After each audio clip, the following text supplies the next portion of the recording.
Speaking of Mayor Sara Duterte, make no mistake, if the next leader of our country would emerge from the young, fresh, and new faces in national politics, my top choice right now is Sara Duterte. She's strong-willed, stern, vibrant, progressive-minded, and has obviously good leadership qualities.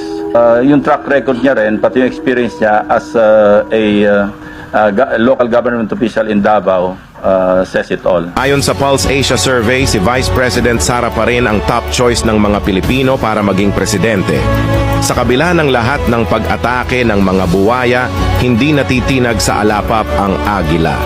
Kaya doble kayod sila ngayon para sirain ang ating vice-presidente. Ito ang hindi inilalabas sa mainstream media dahil alam naman natin na ang mga may-ari ng mga yan ay mga nagpopondong oligarchs sa mga partido politikal nila. Kaya ganun na lamang ang banat nila kay VP Sara dahil malinaw pa sa sikat ng araw na wala talaga silang pwedeng itapat sa kanya sa 2028 presidential election.